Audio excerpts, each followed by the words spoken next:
지난주에 에스겔 46장 말씀을 통해서 예배의 문을 우리가 열어야 한다는 것을 말씀을 통해 깨닫게 되었죠. 이제 오늘 말씀은 예배의 문이 열렸으면은 전도의 문도 열려야 하는 것을 말씀을 통해서 우리가 알 수가 있습니다. 그래서 지금까지 혹시라도 코로나로 인해서 닫혀 있었던 전도의 문이 있다면은 그 전도의 모든 문들이 활짝 열려서 이 땅 구석구석마다 하나님의 말씀이 물이 바다를 덮은 같이 이 땅을 덮어서 하나님의 영광의 나라, 하나님의 복음의 나라가 우리 가운데 풍성하게 임할 수 있기를 간절히 축원드립니다. 오늘 본문은 사도 바울이 고린도 교회에 보낸 편지의 첫 번째 편지의 서론에 해당하는 말씀입니다. 고린도는 마케도니아 반도, 오늘날로 말하면 이제 그리스 대륙이라고 볼 수가 있죠. 마케도니아 반도 최남단, 그러니까 그리스 최남단에 위치한 그리스의 고대 도시입니다. 이곳은 우상을 섬기는 신전들과 또 그리스 철학과 같은 그런 철학적인 사상들이 만연했던 곳입니다. 온갖 사상들이 넘쳐났던 곳이 바로 이 고린도라는 도시였죠. 사도행전 18장에는 바로 이곳에 사도 바울이 아굴라 브리스길라 부부와 함께 1년 6개월 동안 머물면서 복음을 부지런히 전해서 고린도 교회가 개척이 되었습니다. 그러나 사도 바울이 다른 지역으로 복음을 전하러 간 사이에 교회 내에는 여러 가지 분파가 일어나고 분열의 조짐이 생겼고 여러 가지 문제들이 발생하게 됩니다. 그래서 이러한 문제들을 해결하기 위해서 보낸 편지가 바로 고린도 전서와 고린도 후서입니다. 오늘 본문의 내용에 보면은 사도 바울은 이러한 내용을 보내기 위해서 먼저 무엇을 말하느냐? 내가 너희에게, 그러니까 고린도 교회를 개척할 당시 사도 바울이 어떤 자세와 심정으로 복음을 전했는지, 그가 어떠한 심정으로 전도를 했는지에 대해서 증거하고 있는 부분이 오늘 우리가 읽었던 내용입니다. 그러면 오늘 본문을 통해서 우리가 사도 바울에게 배울 수 있는 전도의 자세가 무엇입니까? 첫 번째는 예수 그리스도와 십자가만 전해야 합니다. 오늘 본문 1절을 다시 한 번 더 보면은 형제들아 내가 너희에게 나아가 하나님의 증거를 전할 때에 이렇게 말하고 있죠. 하나님의 증거, 하나님이 계신다라는 증거를 말하는 거죠. 하나님이 왜 계시느냐, 하나님이 어떻게 계시느냐, 하나님이 계시는 증거를 어떻게 전했느냐, 이것을 이야기하는 거죠. 하나님이 계시는 증거는 구체적으로 누구입니까? 바로 예수 그리스도입니다. 그러니까 예수님을 전할 때에라고 보면 되는 거죠. 다른 말로 한다면은 복음을 전할 때, 또 전도할 때에라고 하는 거죠. 그렇게 할 때에 말과 지혜의 아름다운 것으로 하지 않았다라고 말하고 있죠. 이처럼 사도 바울은 고린도의 복음을 전할 때 자기의 말과 자기의 지혜로 한 것이 아니었다라는 것입니다. 그 이유가 무엇입니까? 2절을 우리 다 함께 읽어볼까요? 2절 말씀, 내가 너희 중에서 예수 그리스도와 그가 십자가에 못 박히신 것 외에는 아무것도 알지 아니하기로 작정하였음이라. 아멘.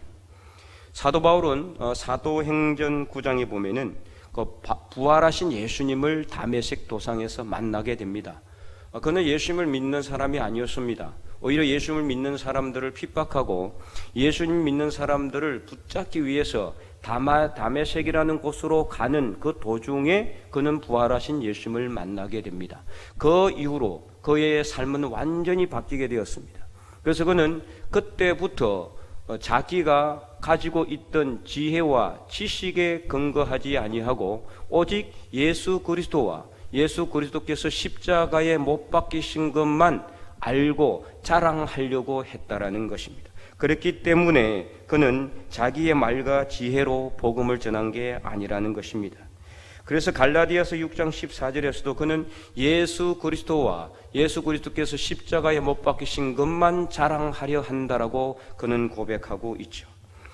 지난주에 더 나은 예배 환경을 위해서 기존의 고장이 난 스크린을 떼어내고 그리고 새롭게 이렇게 LED 스크린을 교체를 했습니다. 그러다 보니까 기존 스크린 뒤에 숨겨져 있었던 십자가도 떼어낼 수밖에 없었습니다. 그리고 그 십자가를 떼어내는 것으로 인해서 일부 교인들이 마음이 또 이렇게 상하는 부분들이 있었다는 이야기를 들었습니다. 물론 얼마든지 그럴 수 있어요.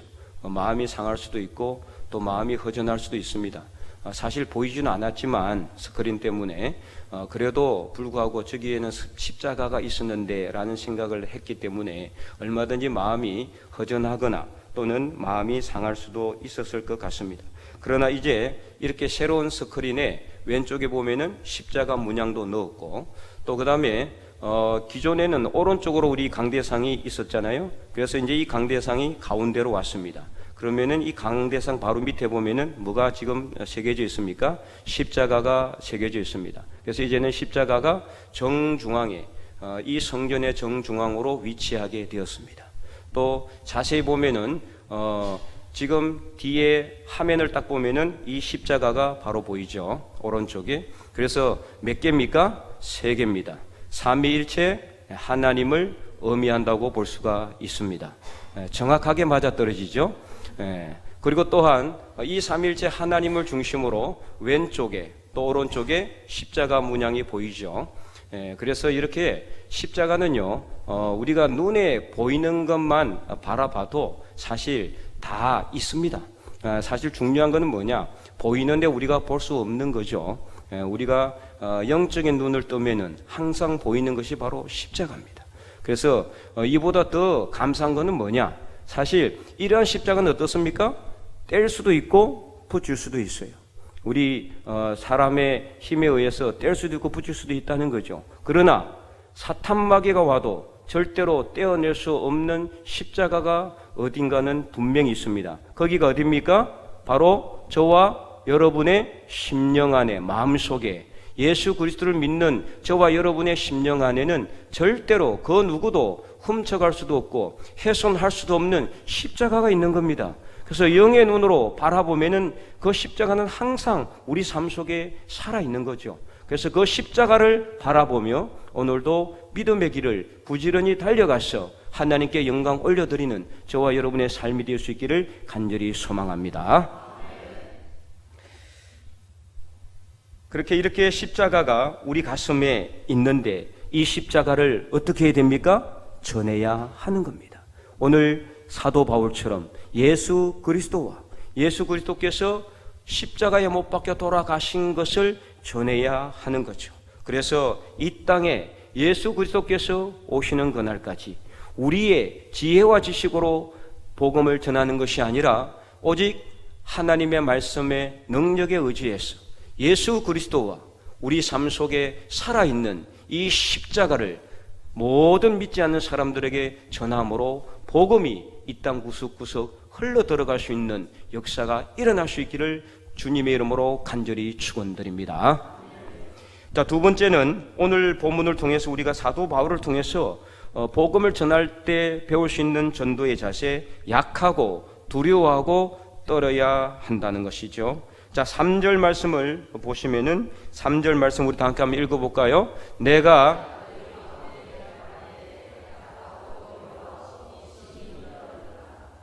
아멘. 네, 내가 너희 가운데 거할 때, 이 말은 내가 너희들에게 뭐 할 때요? 복음을 전할 때에, 복음을 전할 때, 전도할 때 내가 약하고 두려워하고 힘이 떨었다라고 사도 바울은 그렇게 고백하고 있어요. 근데 사실 사도 바울은요, 약한 사람이 아니에요. 그러니까 두려워할 사람도 아니었어요. 그는 떠는 사람이 아니었습니다. 그 누구보다도 강력한 그런 믿음의 능력, 성령의 능력, 그런 단단한 믿음의 반석 위에 서 있던 사람이 사도 바울이 아닙니까? 그가 복음을 전할 때에 수많은 사람들이 믿고 죽은 사람도 살리는 그런 능력의 사도였습니다. 심지어 그의 몸에 손수건을 갖다 댔다가 병든 사람에게 갖다 대면은 그 병이 낫기도 하고 귀신도 놀라서 무서워하여 도망하는 그런 능력의 사도가 사도 바울인데, 왜 사도 바울은 내가 너희 가운데 거할 때에 약하고 두려워하여 힘이 떨어노라고 고백할 수 있을까요? 바로 이것은 그가 복음을 전할 때에 자기의 힘과 능력으로 함으로 인해서 자기가 전하여지고 자기의 능력이 전해지고 자기 이름이 전해지고 자기의 영광이 드러날까 봐서, 그로 인해서 예수 그리스도의 십자가의 구원의 은혜가 훼손될까 봐서 약하고 그리고 두려워하고 힘이 떨었다라고 고백하고 있는 것입니다. 그래서 그는 고린도후서 12장 10절에 이렇게 고백했습니다. 12장 10절 한번 읽어볼까요? 그러므로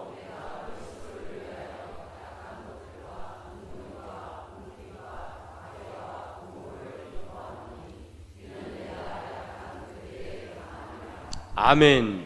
네, 사도 바울이 육체의 가시가 있어서 3번이나 주님께 없애달라고 그렇게 간구했을 때, 그때 주님께서 내 은혜가 내게 족하도다, 내 은혜가 내게 족하도다. 그때 사도 바울이 하나님께 드린 고백이 바로 이 내용이에요. 내가 약할 그때에 그리스도께서 강하다.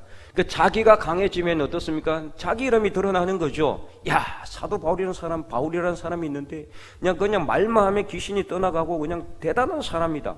예수님은 온데간데없고 예수님의 십자가는 온데간데없고 사도 바울의 이름만 널리 알려지고 사도 바울의 이름만 드러나는 그런 삶이 아니라, 그는 그것 때문에 항상 두려워하고 약하고 떨었다라는 거예요. 자기 이름이 전해질까 봐서, 자기가 하나님의 영광을 가리울까 봐서 그는 약하고 두려워하여 떨었다라는 겁니다. 이러한 복음의 자세를 가져야 되는 거예요. 우리가 복음을 전하고 신앙생활을 하고 믿음의 삶을 살 때 내 이름이 더 높아지고 내 영광이 드러나고 그렇게 해서는 안 되는 거예요.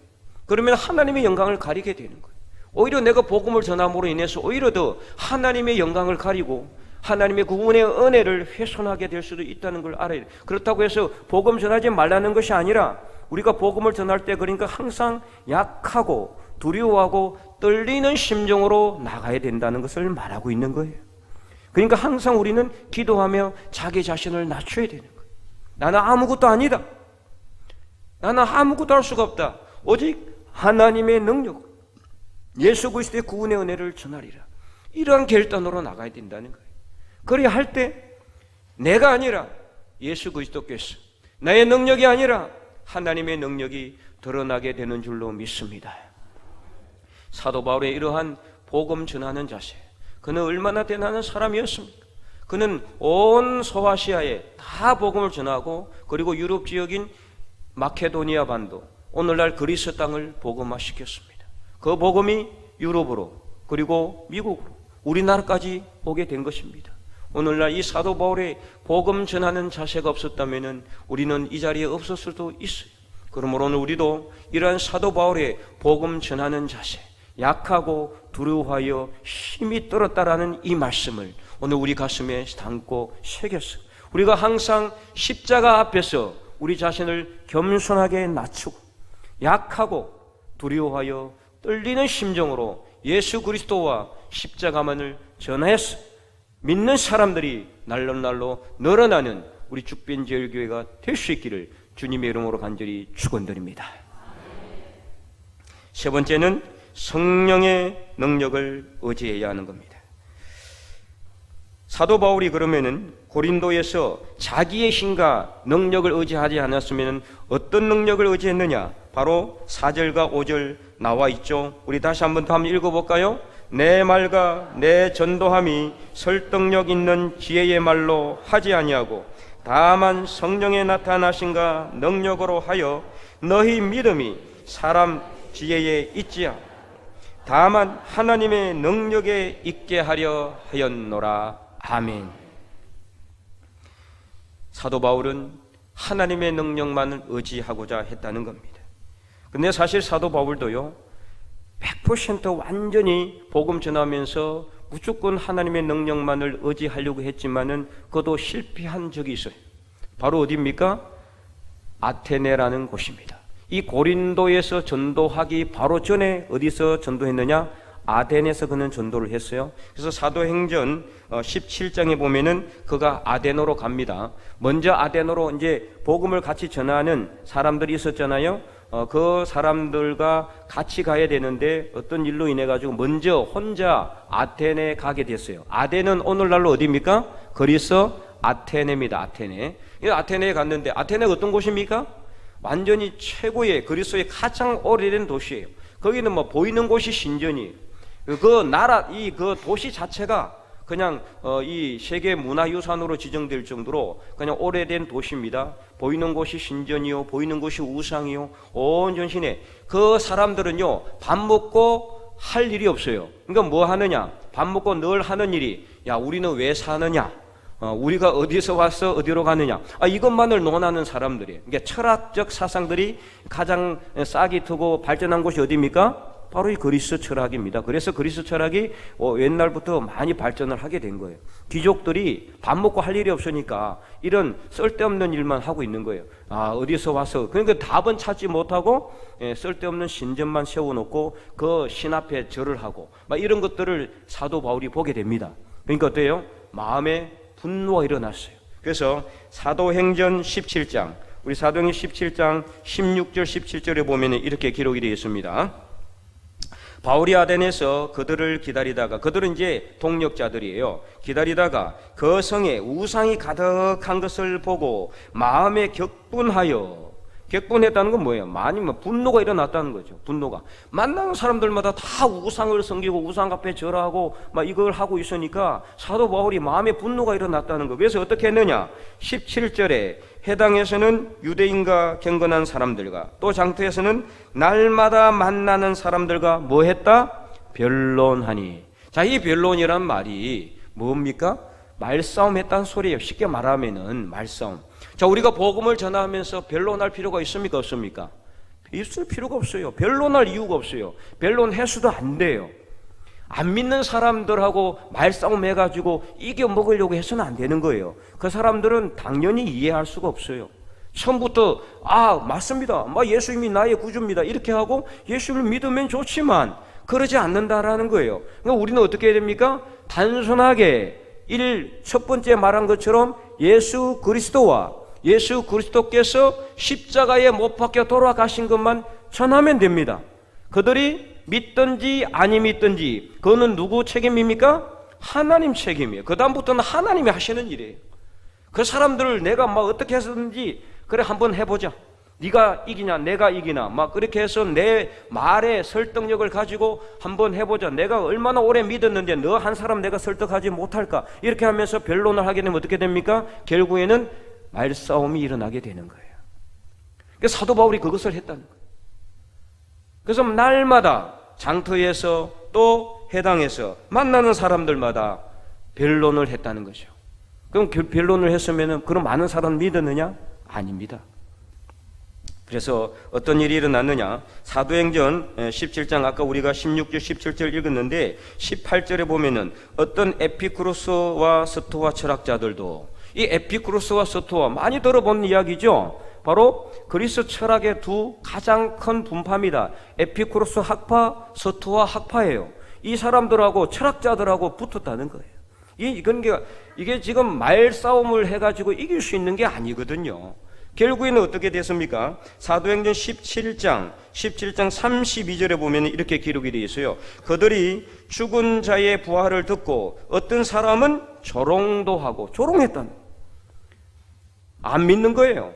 날마다 만나는 사람들마다 변론하고 예수님을 전하려고 그렇게 애쓰고 아니다, 그게 아니다, 이렇게 해서 예수님이 이렇게 오셨다, 그래서 십자가 못 박혀 돌아가셨다, 이걸 갖다가 전하는데 단순하게 이렇게 전하고 말면 되는데 안 믿으려고 하니까 자꾸 그 사람들과 변론을 하니 그 사람들이 조롱했다는 거예요. 그리고 어떻게 했습니까? 어떤 사람들은 이 일에 대하여 내 말을 다시 듣겠다, 그러니까 믿는 게 아니라 의심을 하고 있는 거예요. 그래서 33절에 이에 바울이 그들 가운데서 떠나매 34절 몇 사람이 그를 가까이 하여 믿으니 그 중에는 몇몇 사람들도 있더라. 결국에는 어떻습니까?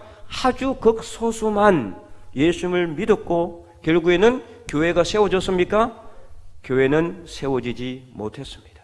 아테네 교회는 없습니다. 아덴 교회도 없고 고린도 교회도 있고 데살로니가 교회도 있지만 빌립보 교회도 있고 다른 교회는 있지만은 아덴 교회는 세워지지 못했습니다. 철저한 실패를 그는 맛봤습니다. 철학자들하고 싸워가지고 말싸움 해가지고 이길 수 있겠습니까? 사도 바울도 말로 하면은 그 누구에게도 지지 않을 그런 자신이 있었고 실력도 있었고 그런 또 학문을 가진 사람이었지만 하나님의 말씀을 전할 때는요, 우리는 별로 내서는 안 되는 거예요. 오직 성령의 능력에 의지해서 하나님의 말씀을 단순하게 있는 그대로 전하면 되는 것입니다. 그러면은 그 다음부터는 누가 일하시느냐? 누가 일하십니까? 성령 하나님께서 일하시는 거예요. 내 능력으로, 내 힘으로, 내 지혜요, 내 말과 내 언변으로 뭔가를 해보려고 하면은 무조건 지게 됩니다. 그 믿지 않는 사람들의 마음을 붙들고 있는 것이 그 누구입니까? 바로 세상 이 지배하고 있는 사탄 마귀예요. 영적인 존재와 싸워서 우리는 이길 수가 없어요. 오직 우리는 단순하게 예수님을 전하고 그리고 성령의 능력에 의지해서 그 예수님을 전함으로 끝내야 됩니다. 더 이상 그 사람들과 변론해서 내가 이겨서 그들을 설득해서 어떻게 해든 예수님을 믿게 만들겠다고 해서는 안 되는 겁니다. 기도해야 되는 겁니다. 성령의 능력에 의지해서 기도해야 됩니다. 그래서 오늘 본문 4절과 5절 사도 바울은 이것을 철저하게 깨달았다는 거예요. 4절에 내 말과 내 전도함이 설득력 있는 지혜의 말로 하지 않고 설득력 있는 자기의 지혜의 말로 변론을 했다가 썰어린 패배를 맛봤던 아덴에서의 그 아픔을 그는 분명히 알았기 때문에 이제 이 고린도에서는 1년 6개월 동안 그가 그들에게 거하면서 오직 예수 그리스도와 예수 그리스도께서 십자가에 못 박히신 것만 전하고 그래서 그것만 자랑하고 그것을 그 사람들에게 단순하게 전했을 때 고린도 교회에 수많은 사람들이 믿고 구원받는 역사가 일어나게 되었고 고린도 교회라는 교회가 세워지게 된 것입니다. 그래서 다만 성령의 나타나신가 능력으로 했다는 겁니다. 그가 복음을 전할 때 성령의 능력에 의지해서 복음을 전했을 때 놀라운 복음의 역사, 부흥의 역사가 일어나게 된 것입니다. 올해 우리 교회 표어가 무엇입니까? 성령의 능력이 충만한 교회입니다. 성령의 능력이 우리 안에 임할 때 우리가 전도할 수가 있는 겁니다. 내 힘과 내 능력으로 하려고 하면 안 됩니다. 무조건 실패하게 될 수 있어요. 그래서 사도행전 1장 8절 뭐라고 말씀하고 있습니까? 오직 성령이 너희에게 임하시면 너희가 권능을 받고 예루살렘과 온 유대와 사마리아와 땅 끝까지 이르러 내 정인이 되리라 하시니라. 아멘. 우리가 성령의 능력을 의지할 때 예수 그리스도의 증인이 될 수가 있다는 겁니다. 성령의 능력을 우리가 의지할 때 복음을 전할 수가 있어요. 성령의 능력을 의지할 때 내가 전하는 사람의 마음의 문이 열려질 수가 있어요. 내 언론과 내 말과 내 힘에 설득력 있는 지혜로 해서는 안 되는 겁니다. 오직 성령의 능력으로 우리가 기도하고 성령의 능력에 의지해서 복음을 전할 때 하나님께서 그들의 마음의 문을 열어주셔서 믿지 않을 것 같은 사람도 믿게 되는 놀라운 역사가 일어나게 된다는 것입니다. 누가복음 1장에 보면은요, 마리아가 예수 그리스도를 잉태할 것이라고 전해주는 천사의 말을 믿지 못하잖아요. 어찌 이런 일이 나에게 있을 수 있습니까? 나는 처녀인데 남자를 한 번도 가까이 한 적도 없는데 어떻게 내가 임신을 할 수 있느냐라고 반문했을 때 천사가 마리아에게 무슨 말씀을 전해주었습니까? 사도행전 누가복음 1장 35절 말씀 우리 다 함께 읽어보겠습니다. 천사가 대답하여 이르되 성령이 내게 임하시고 지극히 높으신 이의 능력이 너를 덮으시니니 이러므로 나실 바 거룩한 이는 하나님의 아들이라 일컬어지리라. 아멘. 예수님께서 이 땅에 오실 때부터 성령의 능력으로 시작하였다는 것을 우리가 결코 잊지 마시기 바랍니다.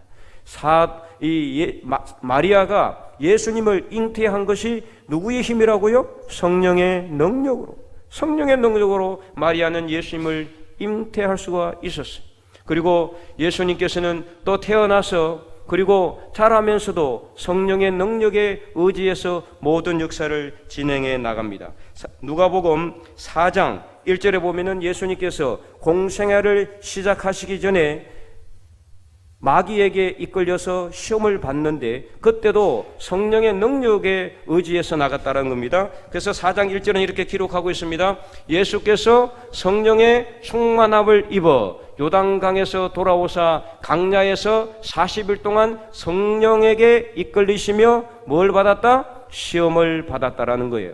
예수님께서 세례 요한에게 요단강에서 세례를 받으시고 성령께서 비둘기같이 예수님의 머리 위에 임하는 것을 경험하시고 그리고 돌아오셔서 강야에서 40일 동안 금식하며 줄이면서 시험을 받으시는데 그 시험을 받으신 것도 누구에게 이끌렸어요? 성령에 이끌려서 성령의 능력으로 이끌려서 그 시험을 받았다는 거죠. 예수님께서 힘이 없어서 능력이 없어서 성령의 능력에 의지했습니까? 아니죠. 예수님은 성령 하나님과 성부 하나님과 삼위일체 하나님과 동등하신 분이십니다. 그럼에도 불구하고 성령의 능력에 의지하는 것은 우리로 하여금 성령의 능력에 의지할 때만 우리가 모든 것을 할 수 있다. 복음을 전할 수 있다. 전도할 수 있다. 이것을 보여주기 위한 것입니다. 오늘 예수님께서 저와 여러분 사이에 분명히 함께 하심을 믿습니다. 성령의 능력도 함께 하심을 믿습니다. 그러므로 성령의 능력에 의지해서 복음을 전할 때 안 믿는 사람들이 믿게 되는 놀라운 역사가 분명히 있기를 원합니다. 또 예수님은 시험이 끝났을 때도요 성령의 능력을 의지했어요. 그리고 모든 것을 성령에 의지해서 진행하셨다는 겁니다. 특별히 이사야서 61장 1절 2절 말씀에 이미 이사야 선지자를 통해서 예언하신 말씀을 예수님께서 해당에 들어가셨을 때 읽었던 말씀이 예수님께서 읽었던 말씀도 바로 이사야서 61장 1절 2절 말씀. 그래서 누가복음 4장 18절 말씀 우리 다 함께 한번 읽어보도록 하겠습니다. 누가복음 4장 18절 말씀 시작. 주의 성령이 내게 임하셨으니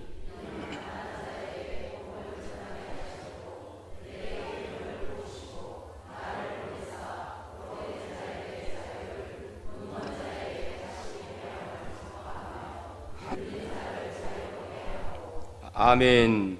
주의 성령이 내게 임하셨으니 주의 성령이 계속해서 성령에 관련된 말씀이 나오죠. 주의 성령이 내게 임하셨으니 내가 눌린 자를 자유롭게 하고 포로된 자를 놓이게 하고 이런 모든 것이 뭡니까? 복음 전하는 것과 관련된 말씀이라는 거예요. 그래서 주의 성령이 내게 임하셨는데 나는 누구냐? 예수 그리스도 메시아를 의미하는 거예요.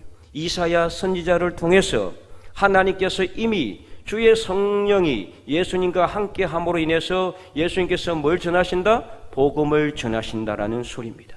그래서 마가복음 1장 38절에도 이렇게 기록이 되어 있습니다. 우리 다 함께 읽어볼까요? 이러시되 우리가 다른 가까운 마을들로 가자. 거기서도 전도하리니 내가 이를 위하여 왔노라 하시고. 아멘. 예수님께서 이 땅에 오신 목적이 뭐냐? 전도하기 위해서 오셨다. 전도하기 위해서. 그래서 그러므로 오늘 우리도요 전도해야 돼요. 예수님 따라 사는 삶, 전도하는 삶입니다. 예수 그리스도의 영성을 담는 삶, 전도하는 겁니다. 복음을 전해야 돼요. 안 믿는 사람들에게, 믿지 않는 사람들에게 예수 그리스도를 전하는 겁니다. 단순하게 전하면 돼요. 변론할 필요가 없어요. 내 말과 설득력도 의미가 없어요. 나는 말 못하기 때문에 전도 못합니다. 핑계 댈 수도 없어요. 예수님이 이 땅에 오셔서 나의 죄와 나의 허물을 지시고 십자가에 못 박혀 돌아가셨습니다. 그러므로 예수님을 믿으면 구원받습니다. 이것을 전하면 됩니다. 십자가에 못 박혀 돌아가심으로 우리가 예수님을 믿을 때 구원받는다는 것 단순하게 전하면 됩니다. 10초면 끝납니다. 어떤 놀라운 지식과 언변과 설득력 있는 말이 필요가 없습니다. 단순하게 예수님께서 십자가에 못 박혀 돌아가심으로 인해서 우리가 구원받았다는 사실을 전해주면 됩니다. 그 사람들이 믿든지 안 믿든지 그것은 우리 책임이 아닙니다. 그래서 에스겔서 3장에 뭐라고 했어요? 믿든지 안 믿든지 그들이 듣든지 아니 듣든지 어떻게 하라 그랬어요? 전해라 그랬어요. 그 사람들이 듣든지 안 듣든지 그 상관할 필요가 없어요. 안 듣는다면은 그 사람들의 책임입니다. 그런데 우리가 전하지 못해가지고 그 사람들이 복음을 듣지 못하여 나중에 멸망을 당한다면은 그 핏값을 오늘 우리에게 묻겠다라고 분명히 하나님께서는 경고하고 있습니다. 오늘 우리는 이 시대에 복음의 나팔을 불어야 될 그런 사람들입니다. 그런데 오늘 우리가 정말 얼마나 하나님의 말씀을 열심히 전하고 있습니까? 예수님조차도 복음을 전하기 위해서, 전도하기 위해서 이 땅에 분명히 오셨다라고 말씀하고 있습니다. 오늘 우리가 말씀을 보면서 우리 가슴 속에 다시 한 번 더 우리 안에 예수 그리스도의 십자가의 구원의 은혜를 새기고 이제는 겸손하게 우리가 낮아져서 예수 그리스도의 십자가를 담대하게 전해서 믿는 사람들이 날로 늘어나는 복음의 놀라운 기적의 역사가 저와 여러분을 통해서 성령의 능력에 의지해서 일어날 수 있기를 주님의 이름으로 간절히 축원드립니다.